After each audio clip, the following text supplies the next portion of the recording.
Good afternoon and welcome to another watercolor workshop with Loudoun County Public Library. I'm Lorraine Moffa. I'm the programming coordinator with the library, and it's my pleasure to introduce our artist today. Mekhla Salimani was born and raised in India and has lived in Loudoun County for over 2 decades. Much of her art is inspired by her rich, vibrant Indian culture and by the natural beauty in her new home. She's an architect and product designer by education and currently a coach in technology that influences product development process and delivery. You may have seen Mekhla at the Leesburg Farmers Market. She sells her paintings and original greeting cards there and donates much of her proceeds to charity. Watercolor is her favorite medium because it encourages freedom of expression. Welcome back, Mekhla. Thanks, Lorraine. Always a pleasure to be here. Hello, everyone. All right. So, Lorraine, are we good to go ahead and get started today? Yes, you are. Awesome. Thank you. All right. So, what you see on the screen right now is the material you will need. And don't worry if you don't have specific colors or any specific size brushes. We can work with a variety of those. So, we're painting fall forest here. And while we are almost at the end of the fall season and the temperatures outside feel a lot like winter, maybe this is our last little goodbye to fall before we get into more holiday and winter mode. So, as Lorraine said, watercolors really give you so much flexibility and movement that it evolves with you. And this is what we'll be doing in this landscape today. So we plan to use warm colors, most of them. So if you're not familiar with those, warm colors are the colors you'd see in the sun or the fire, anything warm, the yellow, orange, red, and brown. So those are the colors we're using today. Of course, we will be using a little bit of blue and some green too. Now, if you don't have brown, that's okay. If your basic color set just comes with yellow, red, and blue, that's perfectly fine because we create all secondary and tertiary colors with the three basic colors. So if you mix red and green, you get brown. So you could do that. And if you mix yellow and blue, you get green. So with just your basic colors, we should be able to do this landscape. Now, we will be using white today. If you have it, that's great. If not, you can always do a little bit on top of it later. And we will keep some white spaces even before, so you might not even need white. So that's optional. Um, you may have heard from people that we don't use white and black in watercolor, which is mostly true because to lighten any color, we use water in watercolor. And when you use white, it tends to make the color pastel, which we may or may not be wanting. So that's the reason why we don't use white. We will use this all the way at the end to highlight a few things. So we don't need it right now. We can put it away, and that's really the palette we're working with. The brushes I have here is, I don't tend to see the number on the brushes anymore because if it looks like what I need, I use it. But this is an 8. This is a very old brush, so there's the print's gone. But this is a 4, and this is a 2.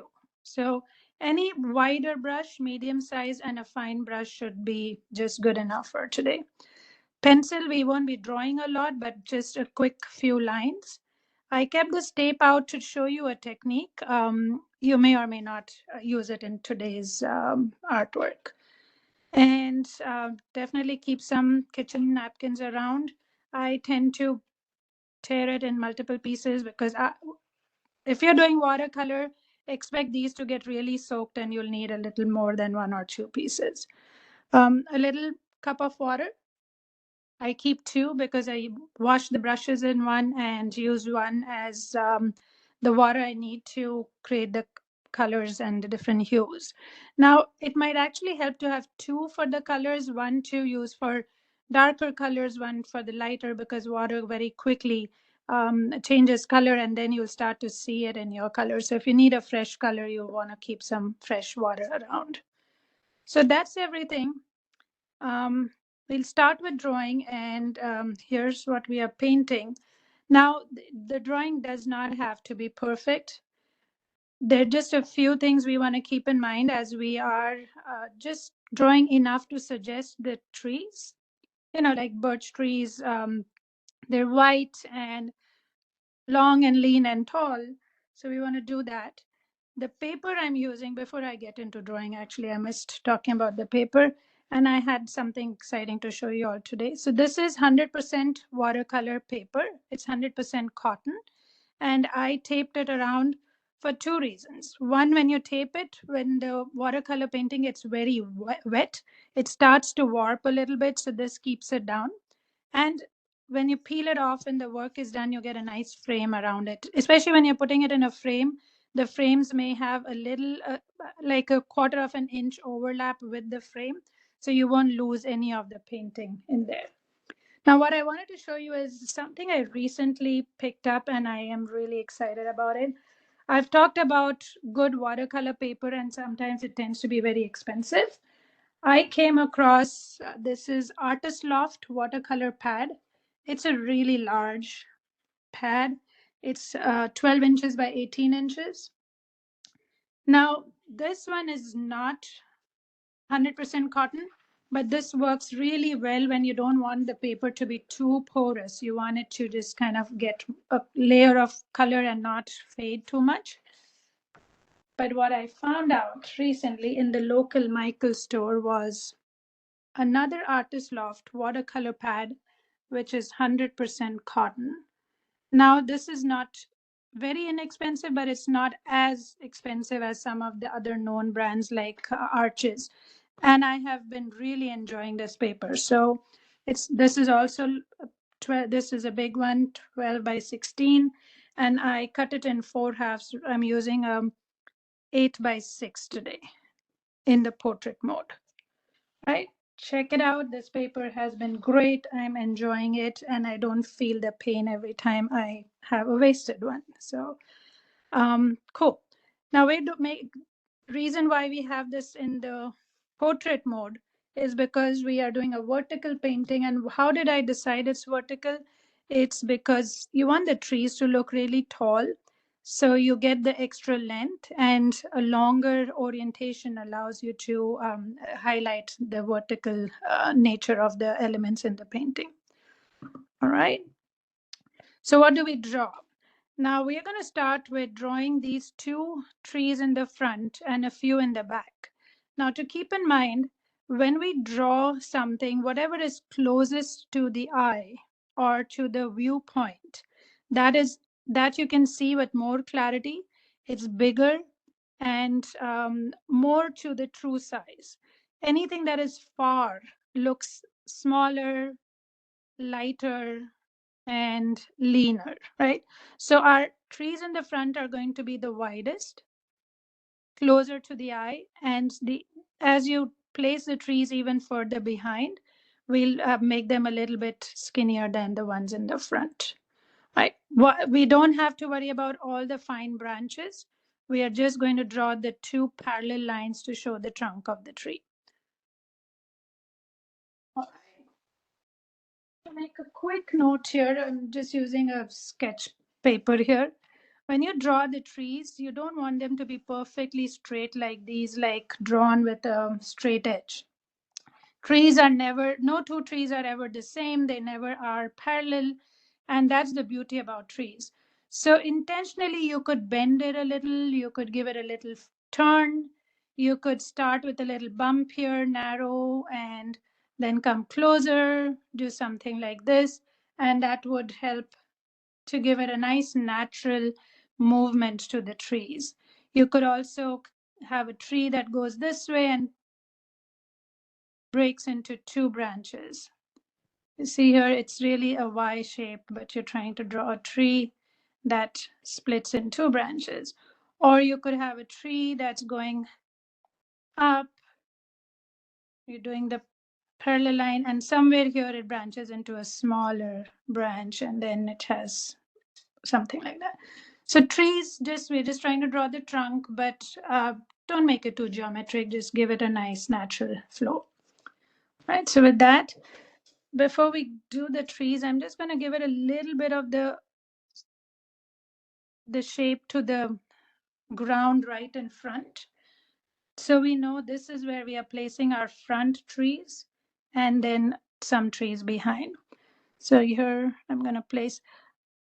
If you've attended any of my sessions in the past, I have been talking about the rule of thirds. I encourage you to not place anything in the center of the page. So if this is vertically the halfway point and this is, you don't want your main object to be right in the center. You want to place it a little to the, think of it in thirds, horizontal and vertical, and place it somewhere in the thirds, like here, so that the eye is not just focused in the center and not looking at the whole composition. Right, so going with that, this is the first tree. This is the widest one I'm going to have. And from the bottom to the top, I might go a little bit narrower. And then this other tree, I don't want it to be exactly parallel to it. So I'm going to try, doesn't have to be exactly the same. I'm also bringing it a little bit forward ahead of this one, just so it's not all in the same plane. And this one is going a little to the left.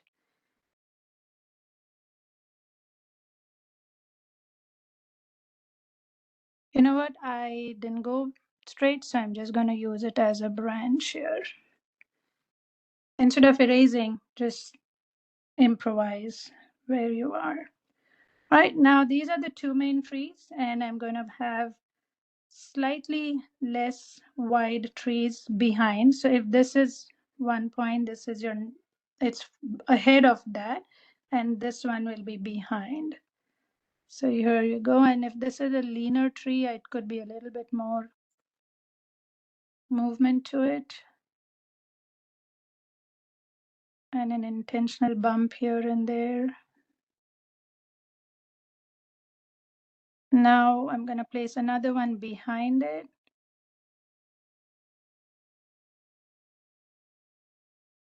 No matter how much you try, you will never have two paintings look exactly the same, because that's the beauty of original art. You won't create the same two times. I'm sure mine will look different from the picture I've sent to you. Trying to place another couple in the back.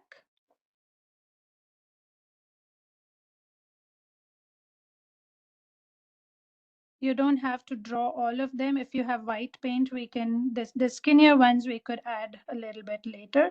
But if you don't have white paint, then you might want to just place it now. But the finer trees are a little bit harder to keep it white when we are starting to add color. Any questions so far as we start, as we're drawing this? No questions so far. All right.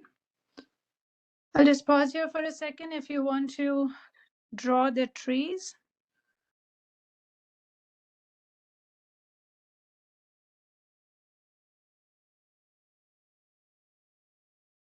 All right.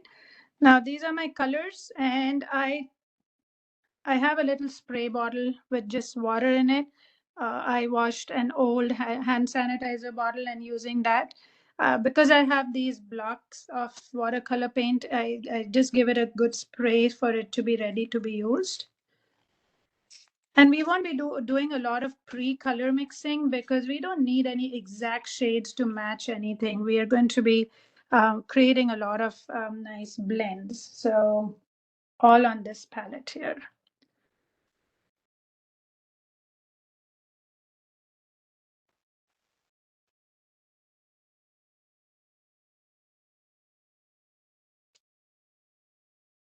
My bigger palette is a mess because I almost never, or maybe wash it once in several weeks. Because the colors that are mixed, sometimes you just need it as it is, and why wash it off? So I tend to just keep it. All right, so to begin with, as you see in this, you're seeing some white patches. That's the sky behind the leaves. And when the trees are full of leaves, you don't see a lot of sky. So we're not going to start with a big patch of sky, but we want enough of that to have some of that sky see that you see through the leaves. Right. So here we go.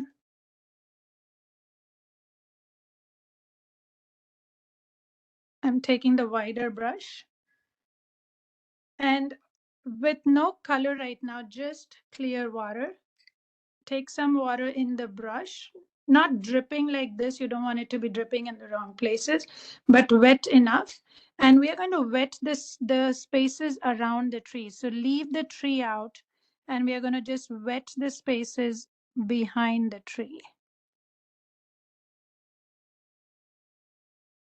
If you have masking fluid, if you could check the art stores, there's something called masking fluid.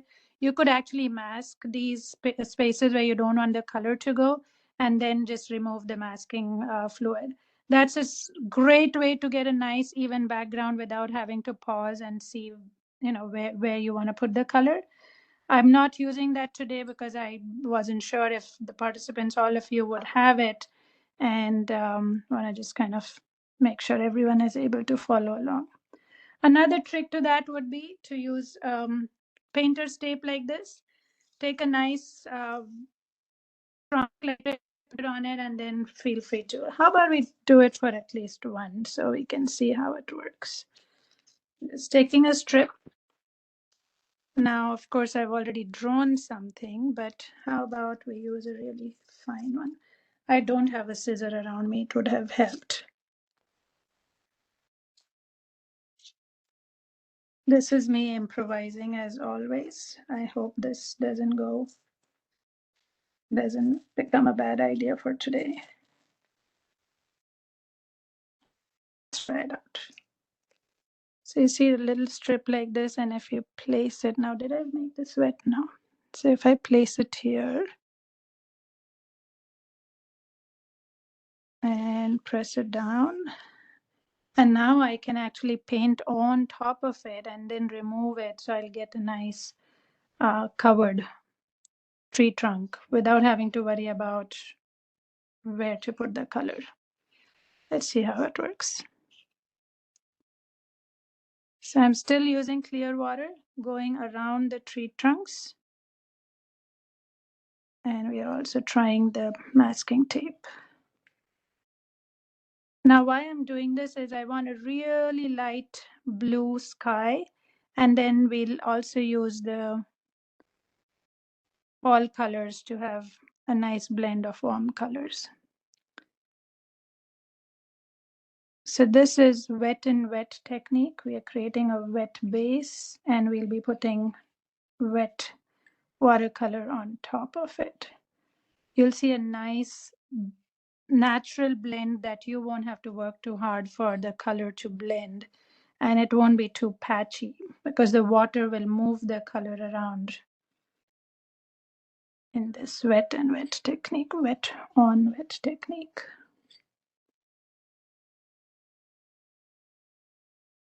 So if you had the masking fluid, then this would be kind of just easier to go do it all over this place. All right, I think I got all of it, and if I did not, we'll do it on. All right, so just bringing back my palette, taking clear water in it, and I'm going to take very little blue. So you see, it's going to be just a nice lighter blue sky color here. We could also make it a little bit grayish with not not really dark gray, but kind of a cooler winter, not winter, cooler day or a cloudier day. Your blue is not that bright, and I'm going to start using it. If it's too much color, add more water so that it's super dilute and it's not going to take over the colors on this drawing. Now, I don't plan to have the blue and gray all over this. The reason being, if I put too much blue and if I put yellow on top of it, which is the fall color, the fall foliage colors, the yellow and the blue turn green, and I don't want green patches on this. So I'm just going to do little patches of this bluish gray, only for some of it to show through the fall leaves. So, are you seeing any color at all? It's really super light because this is extremely dilute color. And it's not a flat color all over. Now I might make it a little bit more blue just so you can see it too, but not a lot. So you see how I'm just touching the brush and lifting it because I don't want it to be a very big flat area of color. We're going to put a lot of warm colors in these spaces.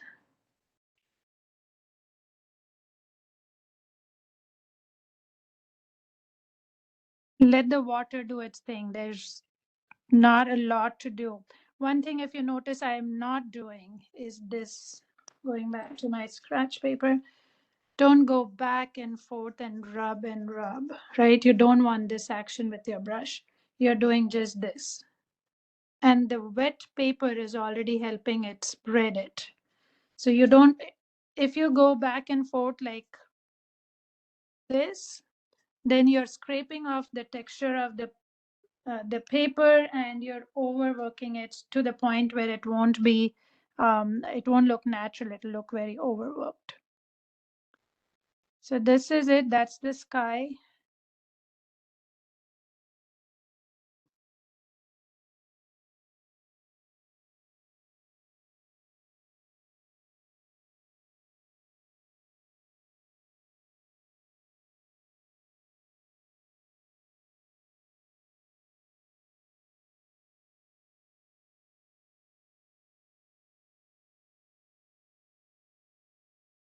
A little bit closer to the tree trunk.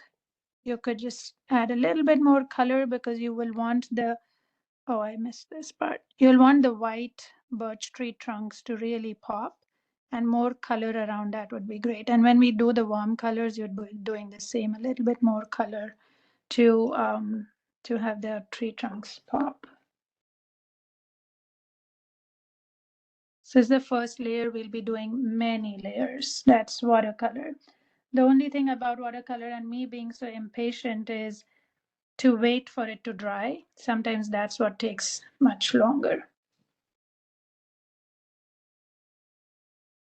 All right, now wash the brush, wipe it clean. We don't want the blue to remain on the brush, still using the wider one. And we want to pull out the yellow. If you have lemon yellow, that's a good one to start with. That's the lightest, or well, it's bright, but it's not as orangey. Now my lemon yellow already has some green, and I should have cleaned it, which I'm doing now.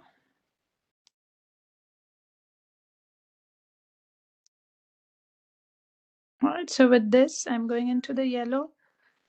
I am wiping this palette off the blue and taking yellow. To start with, there isn't a lot to mix. You can use this yellow, your cadmium yellows, any of those.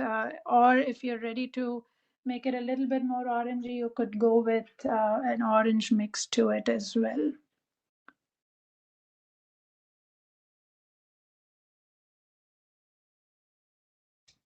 So what I'm doing is, first layer of the yellows, I'm gonna go in here on the wet areas and drop in the yellow shade.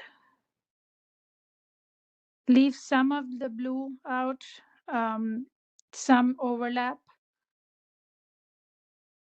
And in the many layers to follow, a lot of this will get covered. You see the convenience to do it over the masking tape. I don't have to hold back on where to drop the color. Once again, we are not overworking it, just drop it. The paper is still wet. It may be a little bit drier than before, and that's okay, but it still is just about wet enough for the paint to spread.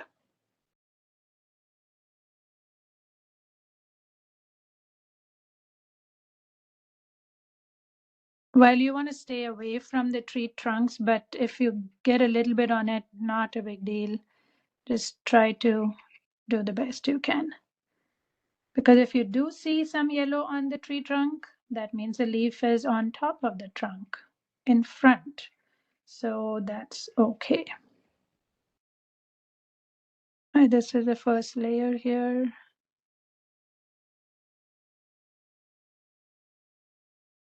Now, while that's, I can still have the color in this, but I'm going to use a little bit of brown.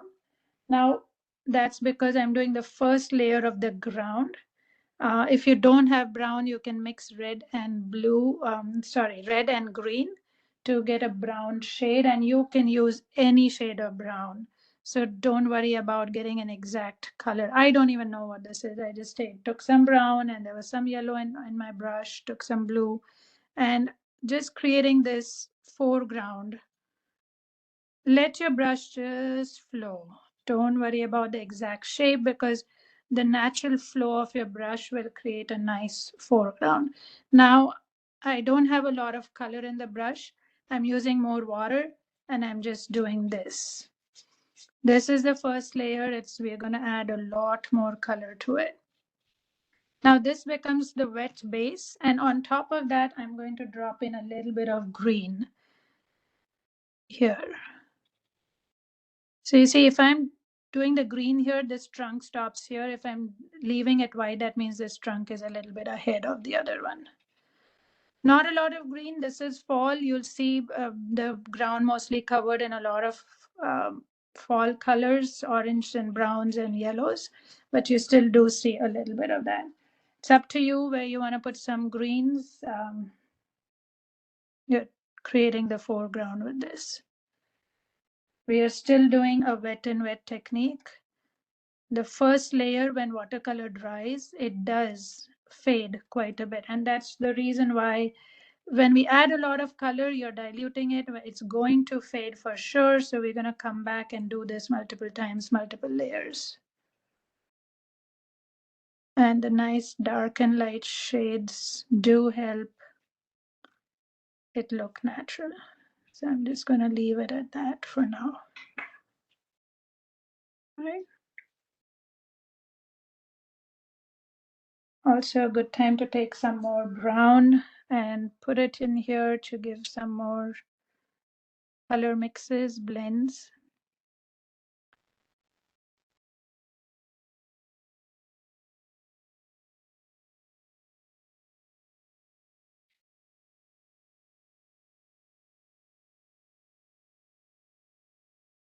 Everyone doing okay so far?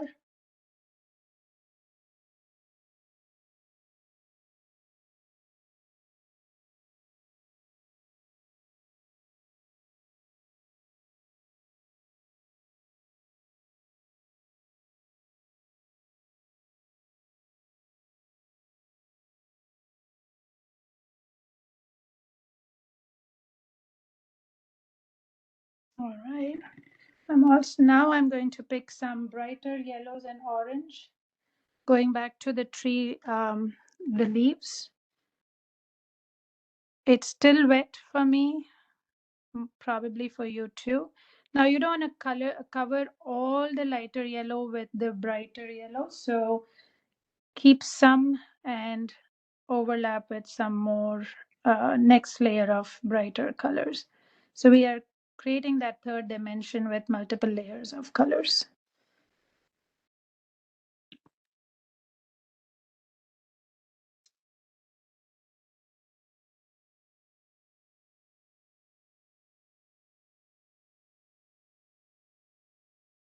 Any point, if you have any questions or comments, feel free to put it in the chat.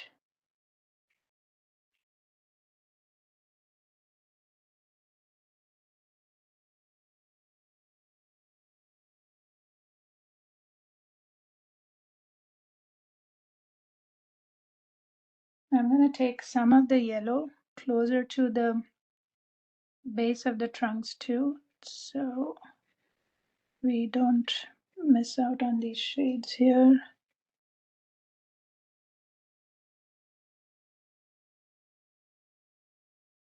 So it's the first layer, a lot of this will just get covered.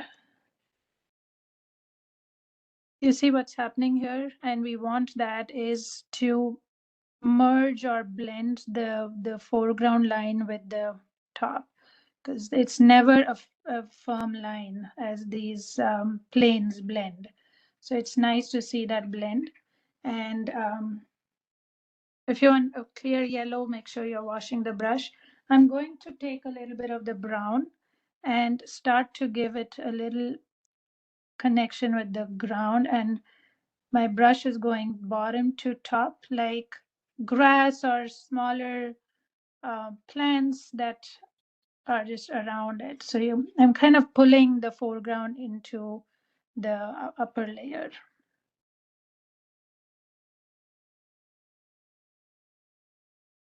One thing you'll notice is when you have too much water in the brush and a lot less color, you'll start to see these patches. Now in this case, it's okay because we are doing the first layer and we'll be coming back with much darker tones. I'm going to start moving to adding a little bit more color to the brighter colors. I'm bringing in this brown and orange. So what's really going on on my palette here is this. I have orange and then I have some brown, and I like to keep them all around so I can create these random mixes. And hard to describe what color it is, but if you like it, if you need it, you can add it. The only thing in watercolor is you can't go dark to light, but we are going layer by layer, and the lighter layers first so we can keep building on top of it. And I do like the bright orange, brownish orange here. So I'm going to take a little bit of that while I have it before I mix any other color, is drop in a little bit of this.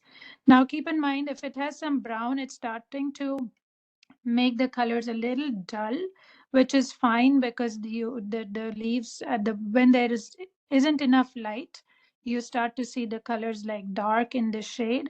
So it's fine to do that, but don't overdo it that it kind of becomes a very gloomy picture. And on the underside of leaves, you'll see more dark browns than the top. So the top of the picture that catches the sun will have the brighter colors, and the lower parts of it will have some of the darker browns and grays. And when you see some patches of it are dry, you'll get a nice texture of leaves. So you see here as it's drier, I can probably move it closer to you so you can see it.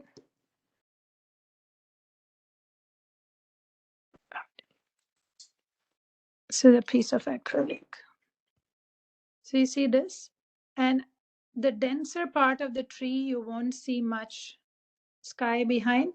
But when the leaves are sparse like this, you want to see that nice little sky showing through it. See this texture? So that's, you're starting to do a little wet on dry because this is now dry, and you want both. You want the wetness in the dense parts, and then you want it to be dry to show some of the leaf structure around it. So it's really touch, tap, tap, tap. You're not rubbing the brush or scraping it through. All right, so far, I'm going to drop a little bit darker green here. So sometimes too wet is not going to help. In this case, it's still too wet.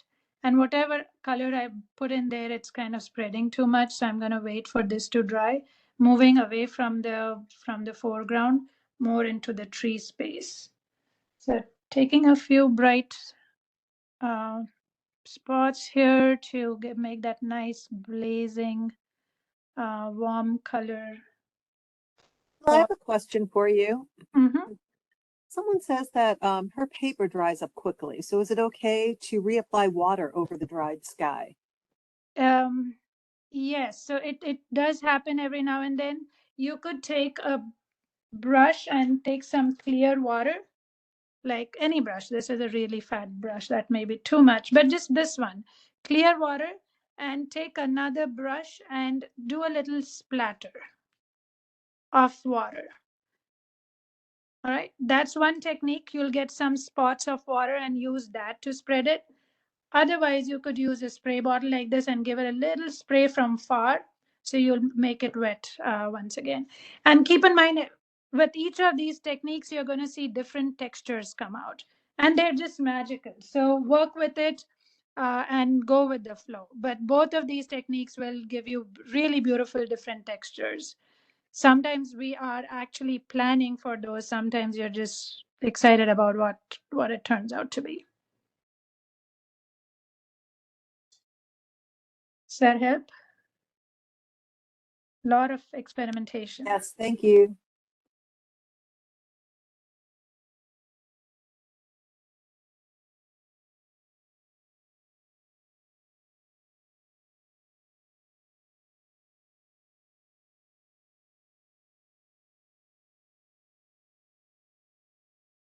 There'll be a time in this when I would just be waiting for it to dry and getting impatient. I'm gonna take much brighter orange now, going with the bright pop in color. Now the trees that are far, I won't give it too much bright color. The closer trees, you can see the color more. As things are far, they'll fade. So you don't want a lot of bright colors in this section, which is kind of far, but more here in the center here.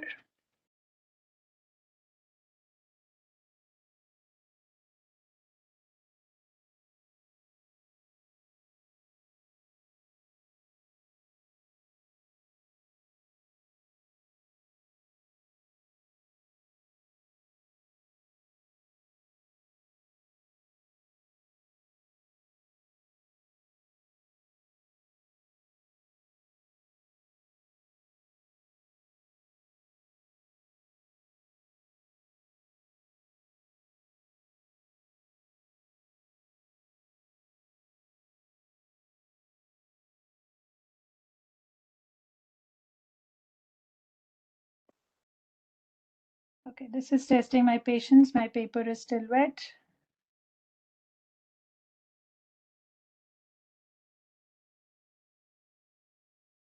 I'm gonna hold off for a little bit. If I want to do it here, now I just have no color in the brush, just clear water, and I'm going to blend it to have some yellow, but not a lot.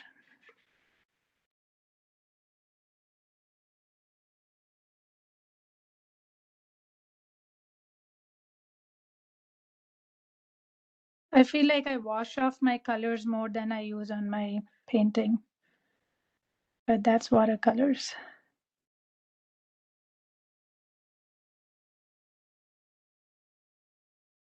So while I'm waiting, I'm going closer to the trunks and making sure that I have a nice clean line around it. Color on the sides so that the shape of the trunk really stands out.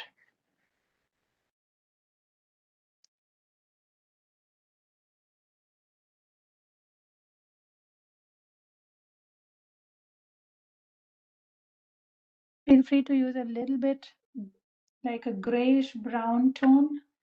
I'll show you on my palette. I just took a little bit of,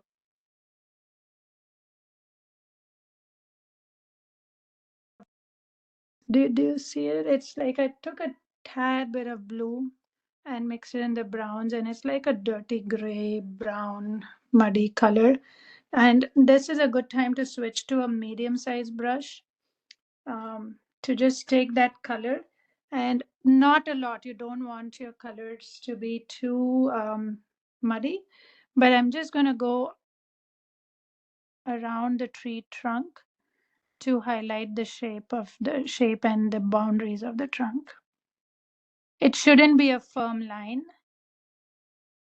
You see how blended it is? You don't want it to be like you're outlining it. Just blend it in.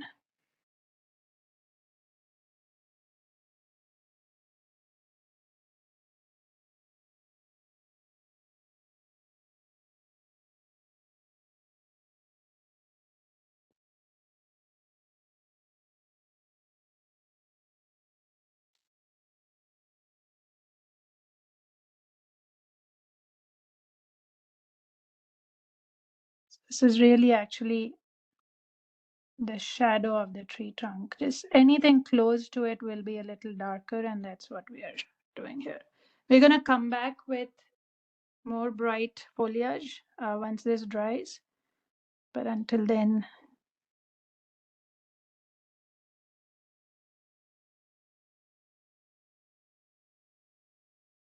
when the tree trunks branch like this, give it a little bit darker um, color around it so you capture the shadows.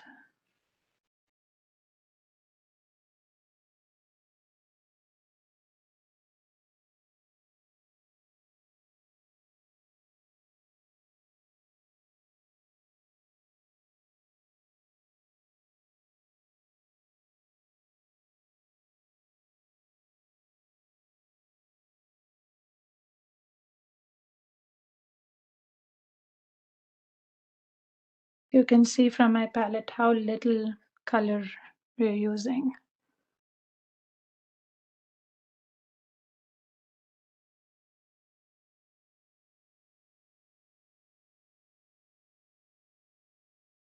We have a couple more layers to go.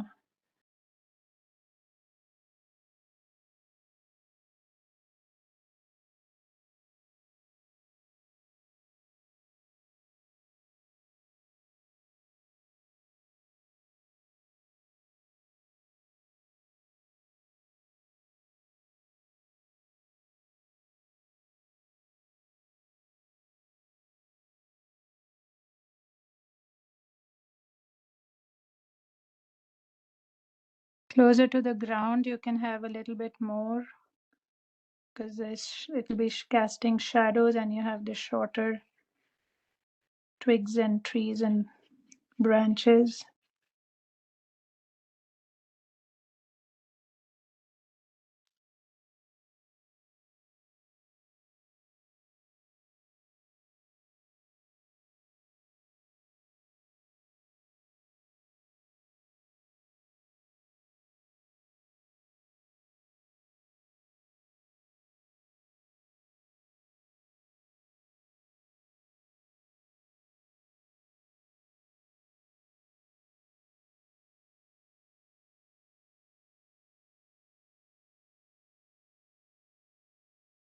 You see this here? Something I'd like to cover. It's called the cauliflower effect. When the paper is too wet and you drop water on it, it just kind of blooms like a flower and you get that white patch. Now, I don't want it here. Once it dries, I'll add darker tones to it and cover that up.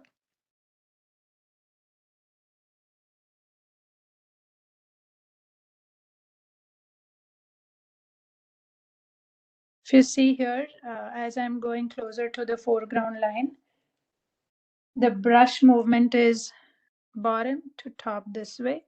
When you first touch it to the brush to the paper, you get a wider stroke, and then you just drag it up. So it's like the blade of a grass or just any tree that gets narrower on the top.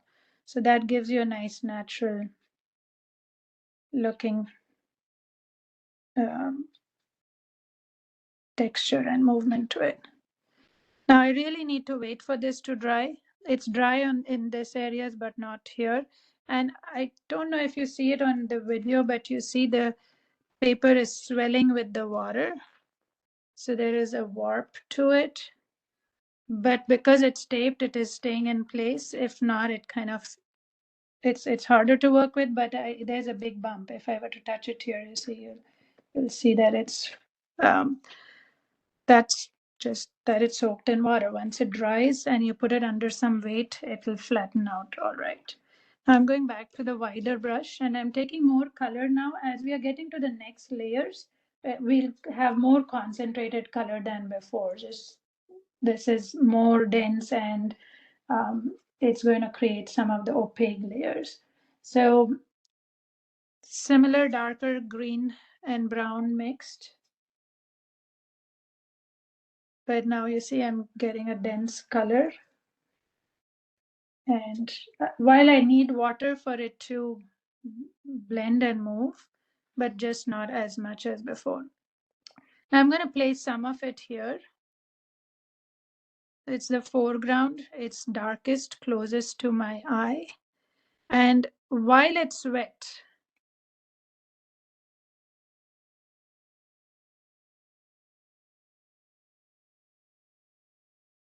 just a lot of color, a little water now, not too much, otherwise we'll get the cauliflower. And I'm doing this, not the whole thing. And two things you could use. I have this little tube of color, an old one. Or if you have a credit card, we're going to use this to create some texture. You could use anything with a little sharp edge. And I'm going to use this to place it here and drag up. Place and drag up. Just don't, not too hard so it tears it. But what I'm getting is this nice grass-like texture to this. And you can do that at the base of the wider tree trunks. It's actually creating a channel for the water to flow into it. So you're depressing the paper a little to get that texture. See this? I'm not using color. I'm just channeling this color with a sharp tip like this. Just decide on where you want it to go and create the foreground texture. Now I don't like this really dry light patch here, so I'm going to add a little color here too to blend it, dropping in a little bit of green.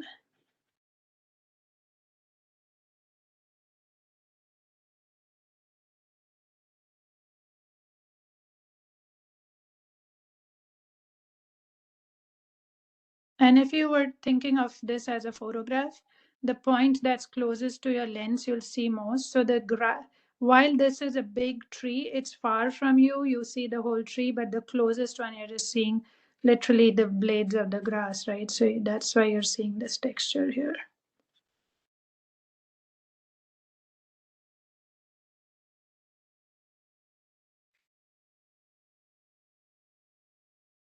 Just taking more color, placed it there, going back to this.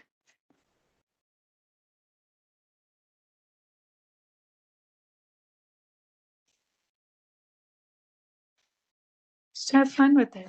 Sometimes it's hard to stop, and I end up feeling like I should have stopped, overdid it, but there it is. Okay, now the rest of the foliage part is fairly dry. Cleaning my brushes really well because it has the blues and the greens and the browns, and that's going to make the color muddy. Going back to first a brighter yellow. Once again dropping it because I know watercolor fades. So making sure wherever I want it to be bright, adding the color. Now what you want to do as you add the next layers of darker colors, don't color it completely. Like here you're seeing like it's just a wash of the bright colors, no sky. I would have liked the sky to show, but I didn't do it right, or it spread too much. So if you can control it, do it. I'm going to try to do that with the next layer of darker color to create some contrast there.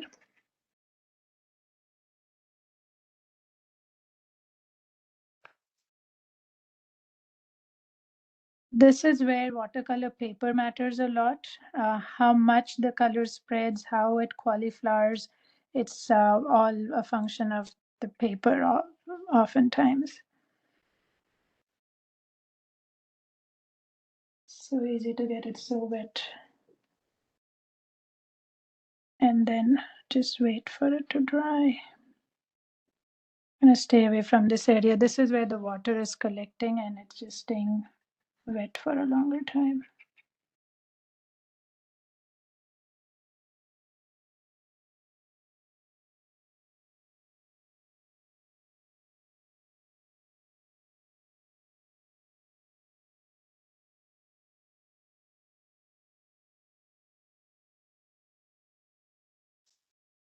Because it's too flat here, I'm gonna add Still wet.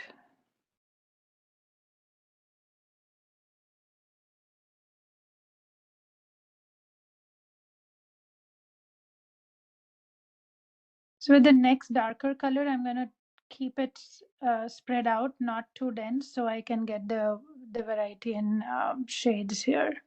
So it doesn't look too flat. We are yet to bring in the really dark brown. That's where it'll create that large contrast.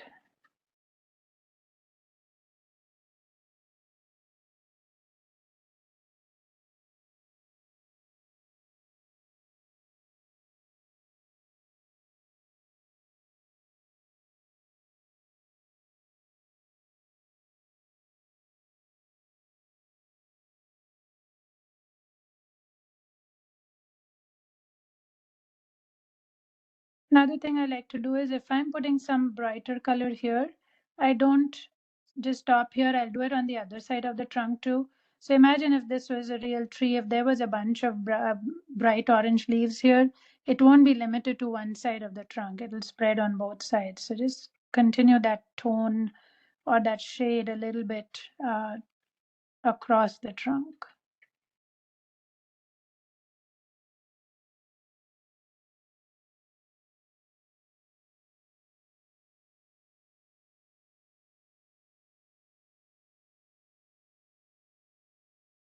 Still a few more darker orange patches, a little sparse at the bottom, denser at the middle part of the trees.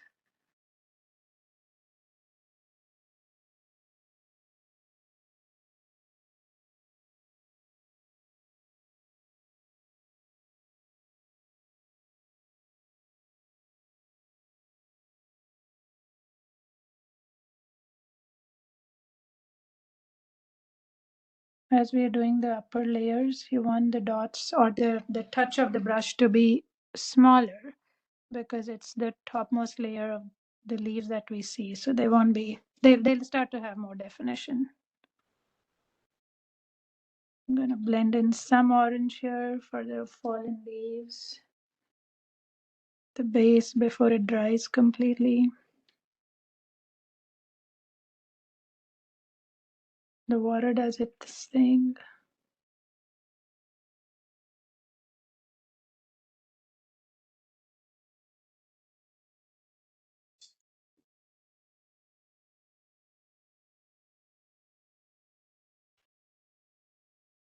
I'm going back to my medium brush here and no color in it and not too wet, just wet enough, and I'm using that to uh, give some grass texture here at the base. And also so this brown that or orange that I just put in there, it doesn't just sit in one place, giving it some movement.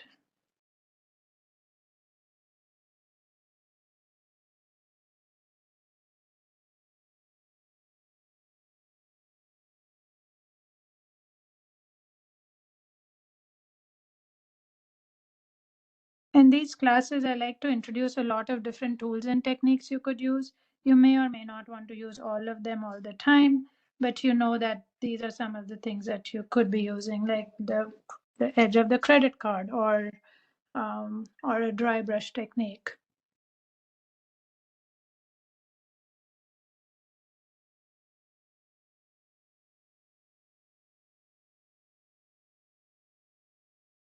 All right, I'm ready to bring in a darker orange with brown. So starting with a brighter orange and adding a little brown for the leaves that are really, really dark. And I use this to actually, I like this dark brown. And now it's not too much water like it was before. You see, you can actually see the pigment. Medium-sized brush. And we're introducing the dark tones. Now these two trees are in the front. We'll work with those last because everything else in the back can be covered. but these are right in the front. Now you don't want to do too much brown, but you do want enough on the lower sides of these. So if you have a patch of orange, I'd go around it like it's the shadow part here. Any bunch of leaves add a little brown, darker orange tones.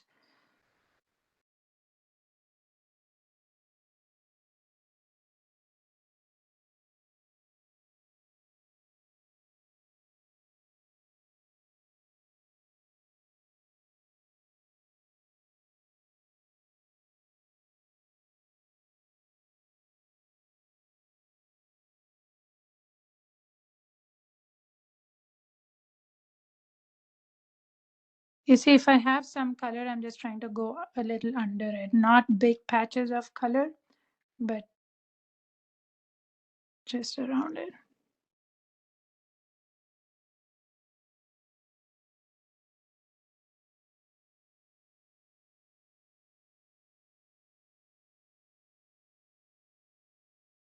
Thanks, Sandra. I'm glad you're having a good time.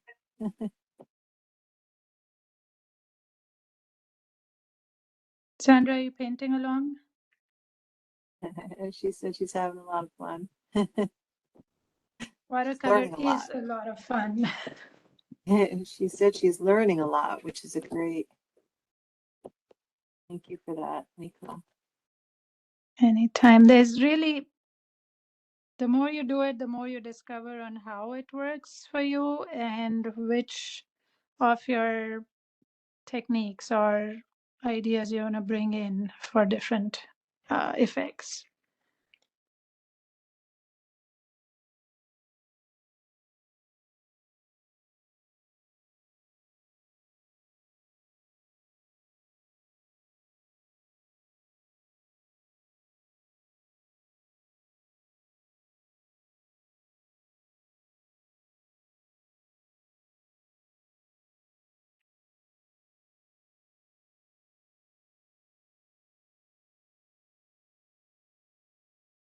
I think there are two things to really keep observing and practicing, which I continue to do because I have so much to learn, is look at the light.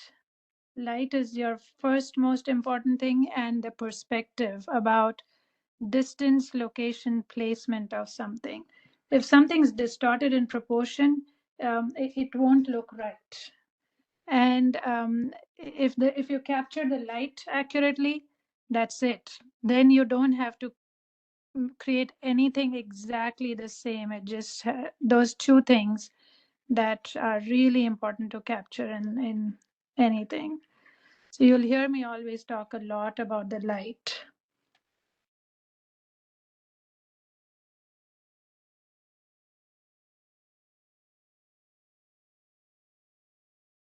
Right. Pausing there, waiting for it to dry.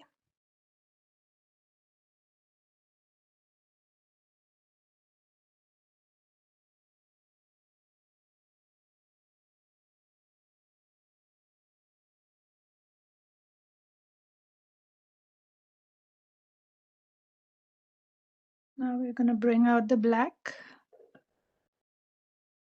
So when this dries a little bit, I'm ready to peel off this tape. Let's see how it goes. Yay, you have another tree trunk here. See that? It's magic.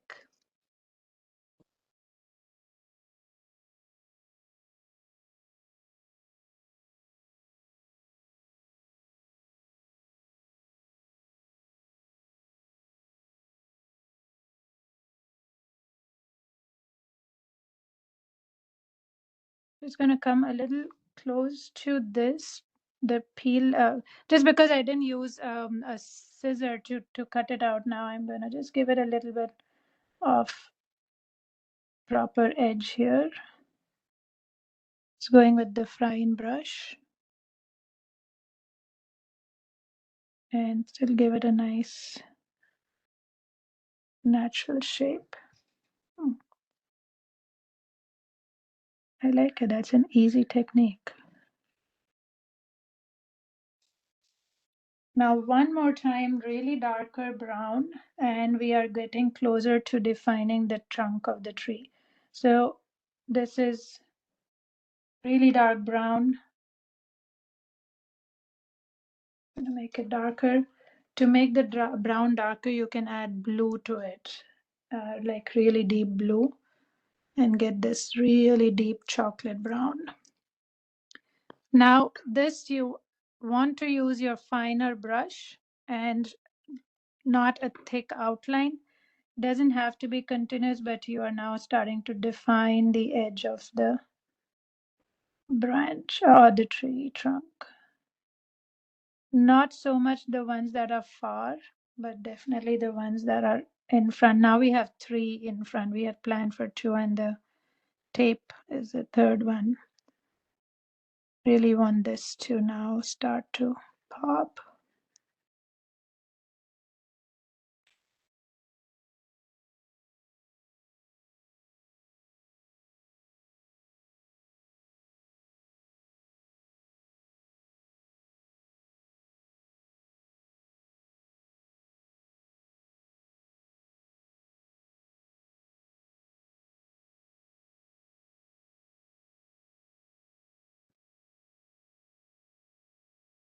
We'll be going over it again after we do the shades of the birch tree. Just want to make sure that we have the branch, the trunks defined. So I'm not going to do continuous. We're going to come back with some shades of black on it.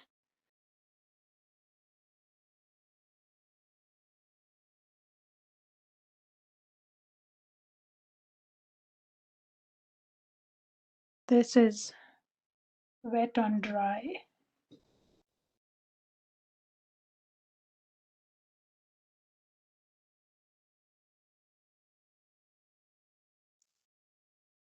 Now because this edge was so straight, I'm trying to give it a little natural movement to it so it doesn't look too flat. But the other trunks have all the movement, so one straight one looks just fine. If all of those were too straight, it would kind of look unnatural.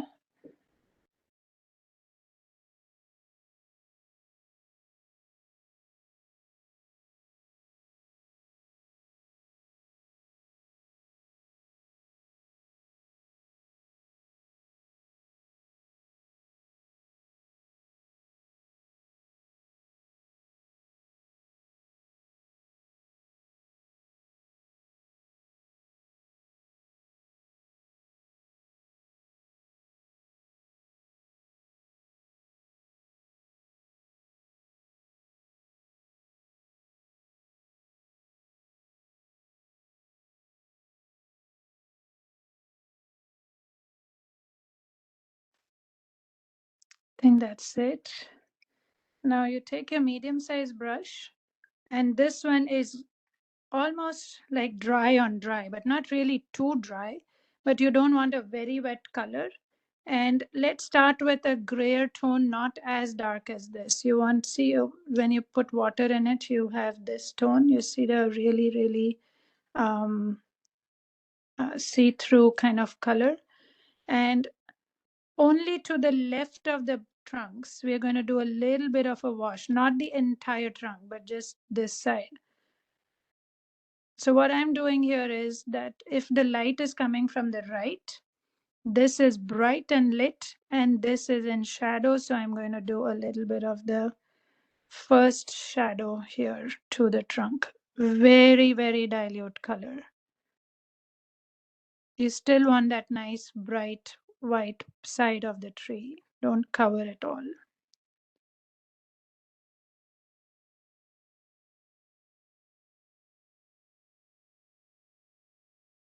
And when this wet brush touches the outline you just created, it already gives it a little color.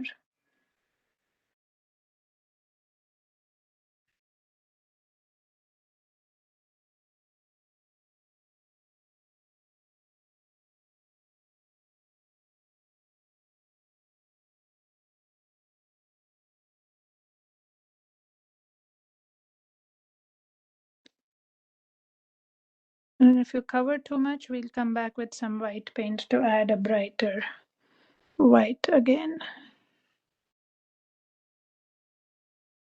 Right. How are we doing on time? We're getting close, but watercolor takes time to dry. Now, while that is a little wet, not too wet, going in with my finer brush and with really dark, almost black brown. And this is when we are doing the birch tree black texture on it. So it's best if you place the brush and just drag a little, and you don't want it to be any more than that. You see, you want that texture from the dry brush. You see this? My brush has color, but it's not too much water. I place it here and just drag and leave it. Just drag and leave it. You want that discontinuous color to the trunks.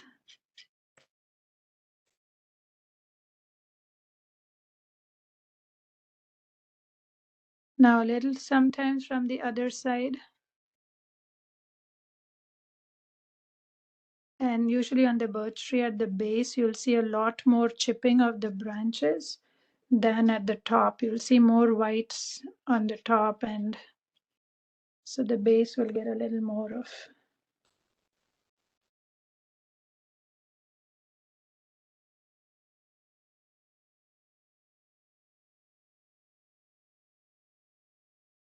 Same thing here. Now the trees that are in the far are further away. You won't see much of that, just a little bit of texture, more gray. That's fine because it's blending into the far end of the view. So it's okay and not required to do that much detail.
When you look closer for on the birch tree, these actually look, if you can get these black shades to be a little curvy, that will emphasize the roundness of the trunk.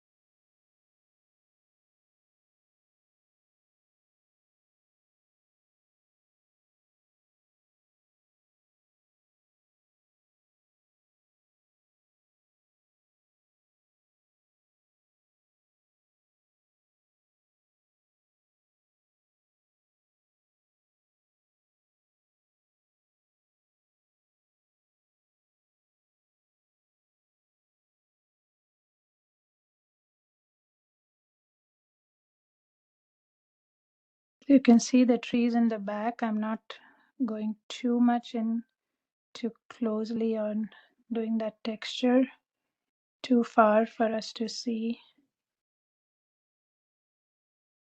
And now is the time to bring in the finer branches, your fine brush, and a dark color.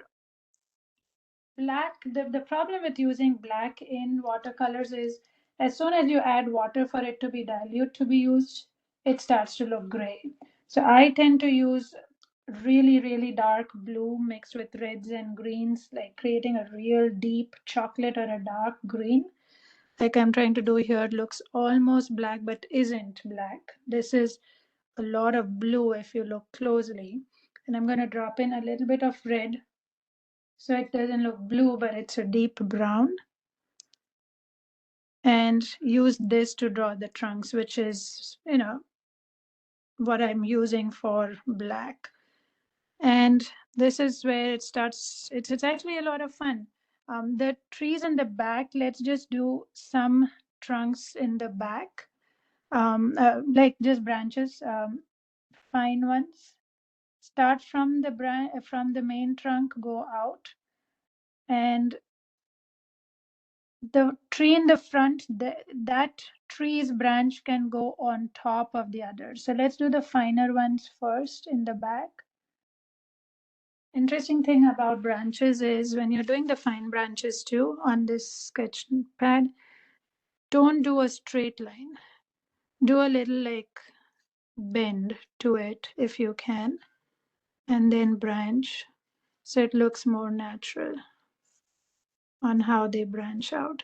And it doesn't have to be continuous. You could just break it because you have leaves covering it. You don't, if you look at a tree branch ever, you won't see the entire branch. You see parts of it. So you want the branches to go this way. On the birch tree, you can see it starts from the middle of the trunk and then it goes out.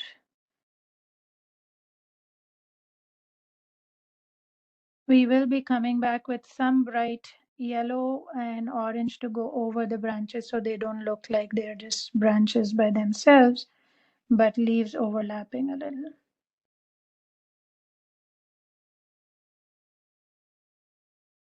I really like to put a little branch here at the bottom.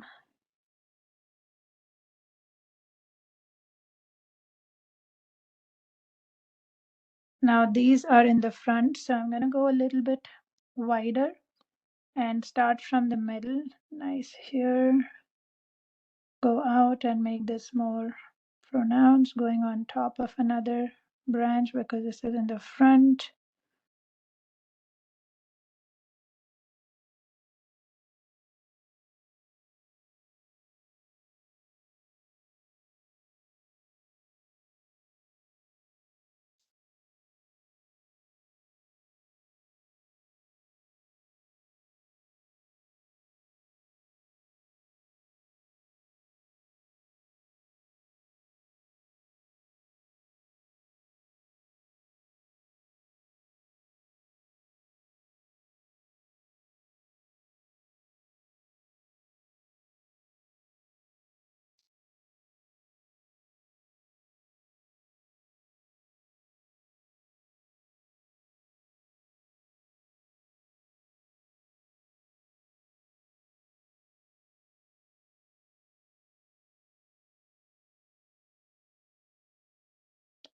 If you have a fine tip black pen, you could use that too for the finer branches. So if you feel like you're getting very thick branches, that's fine. You can use your fine tip black pens. Now what I'm doing here is adding a little bit more detail. Every now and then you'll see a knot in the tree trunk. So like a bigger patch of black. I like to do that closer here.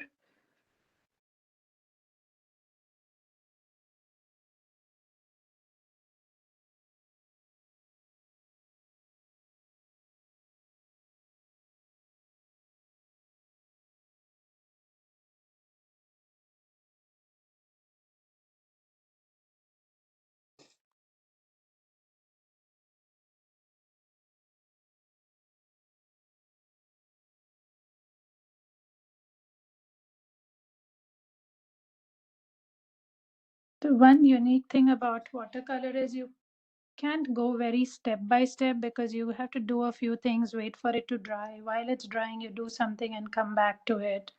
So there's a lot of waiting. And You also have to plan more in watercolors, which color goes first, not what you see first, but how are you going to layer them? Unlike acrylics and oils, they're opaque mediums. You can go dark and still be able to put some light color on top of it.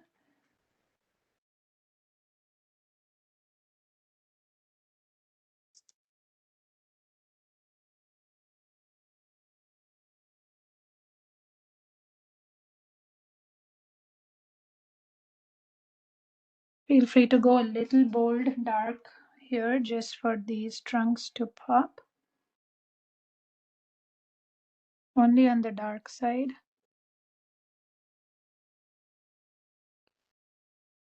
Really making it stand out now.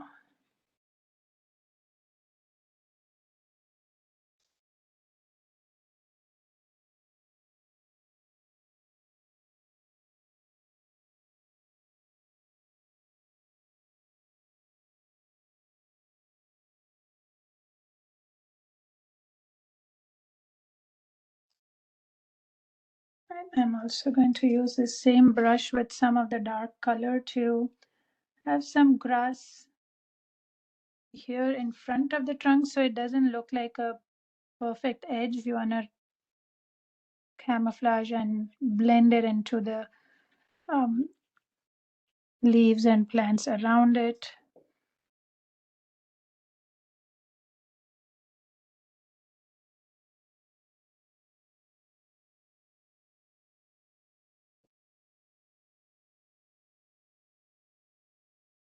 And now you don't want the little grass twigs to just sit there by themselves. So I'm taking the fatter, wider brush with very little color, going in with some this to just blend it out.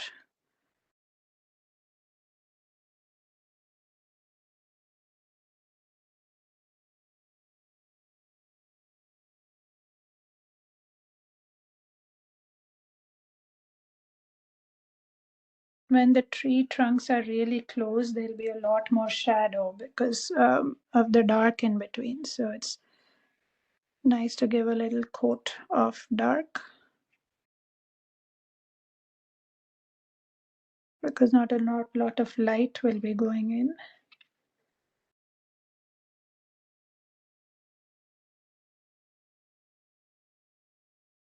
Right, going back with a little bit more green here to just drop it in front, very dark green.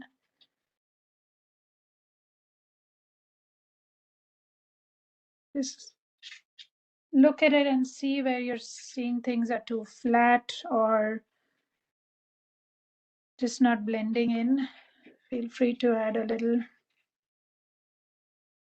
If you think it's too blank in some places, you can take a very dilute color on your brush and just go in and create a branch like thing in the back and see these are branches that are really far. You can't see them, but you know there's something in the back. Larger tree with this trunk, and it gives that third dimension that there's more in the back that we can't see. All right, so I'm going to go back with some bright color and then finish up with some white. It's 5:19. We have a few minutes. One thing, let's just go over it with some bright, really bright leaves. And this is, see how I'm going on top of the trunk here? Um, that's because it's the trees that are in front of the trunk. Just a little overlap and go here.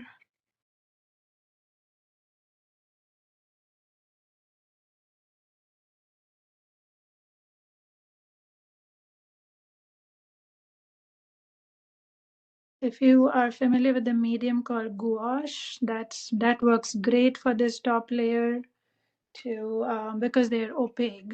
So you can still do a little bit of the lighter color. You see, we can only do so much yellow here. And I'm going to bring in some bright orange.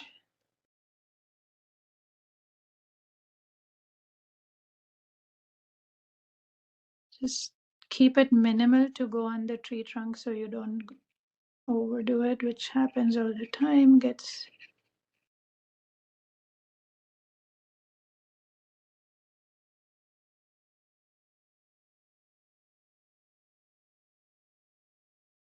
You also want to cover some of the little fine branches that we created so that it doesn't look like the branches were placed right on top.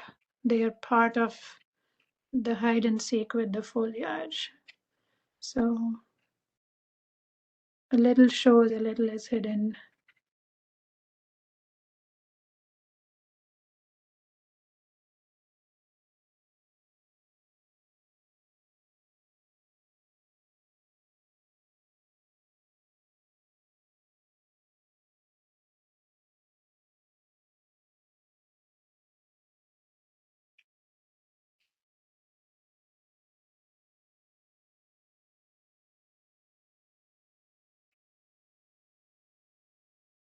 It's tricky to hold this up near the camera and work,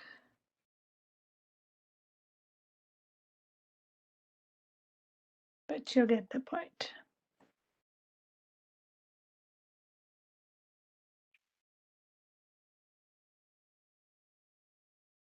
Another thing I've learned over the years is to leave the watercolor and come back to it next day. You will start to see whether it looks fine or you need to add anything. Don't overdo it right away. Give it some time and then decide whether you want to do more or not. Okay, at this point, this is still wet, but now is when you want to take the white and you're not mixing any color with the white, just clean white, clear water. And we want it as thick as possible. If we have gouache, that works best because we're doing a lighter color on top of this, but you can use your watercolor white as well. I took just a little bit of water to make sure I can have a nice flow in the brush, but really not too much. This is a good time to do some finer little branches. Give it a little white highlight here and there.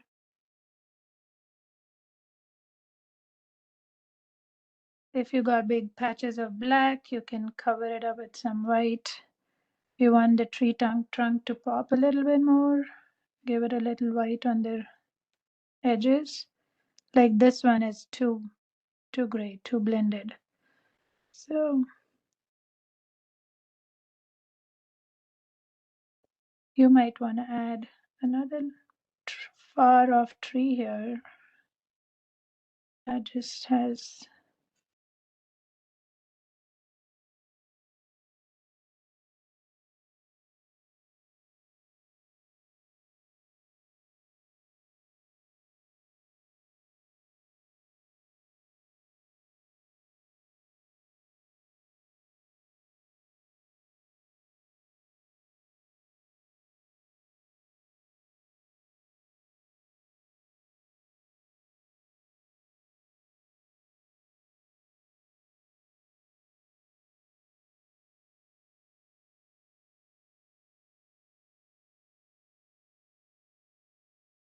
so like I said in the beginning, white is optional. It's nice to add some bright white because it's very hard to keep everything very white when you're doing so many layers of color. But if you don't do it, that's fine too. Or if you have masking fluid, that would have kept it a little bit cleaner. Now, if you've attended my classes before, you know how much we love splatter. Has anyone done that before? So I'm going to cover just the foreground with a piece of my kitchen tissue, a little bit here, and take your medium sized brush, load it with some nice bright colors, yellow or orange. This is where the foliage will look more natural. And what we are going to do is, this is loaded with color and nice movement to it. It's not too watery, but it's not dry. Using another brush, turn it around, hold it like this, put your brush loaded with color, and you do tap, tap. This is our splatter. Now what this is doing is it's dropping the color without us planning it, and it's doing it. It's a nice natural blend with the colors that are already there. And because this splatter is a thicker consistency, it just sticks with like a drop there, and you'll see like this looks like the topmost layer of trees. I'm gonna do a little darker orange splatter to it too.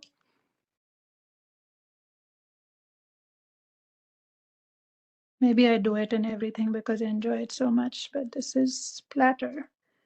You could do a dark green splatter on the base as well, the foreground. So in that case, I'm going to slightly cover this, even though everything's very wet. So just place it a little, and there you go, your dark green splatter.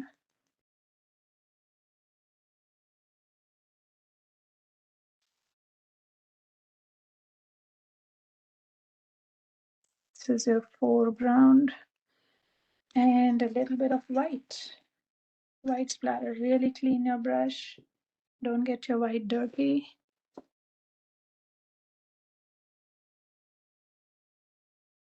And splatter away.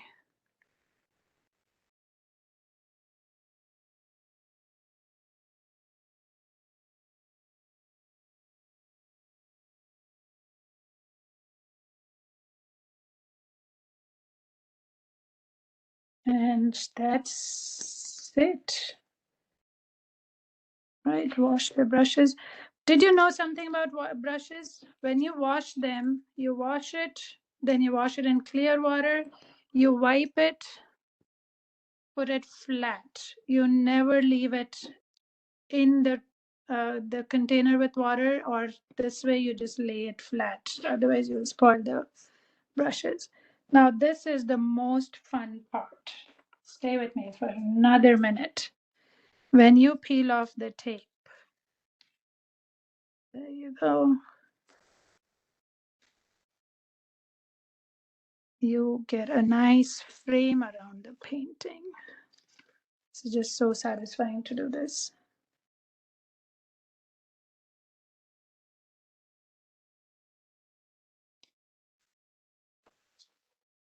And this is our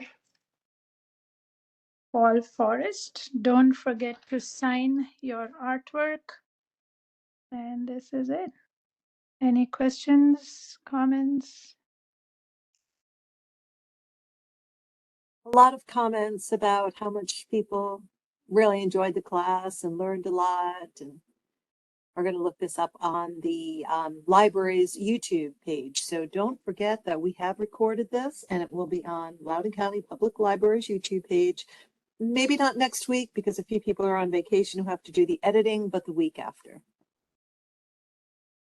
Awesome. Thank you so much, Mekhla. Thank you, everyone. And if you're painting along, I'd love to see your work. You could send it to Lorraine, or you could send it to me. My email is artessence@gmail.com. And we will be doing a winter session. I forget the date, Lauren, keep me honest. Yes, hold on. I will tell you that date. And we'll do watercolor winter cards. So we'll do 3 winter cards using some of the techniques we used today. December 16th is our next watercolor class. Yeah. And we'll be painting just trees, different techniques, and making winter cards. So if you're interested, I look forward to you joining us.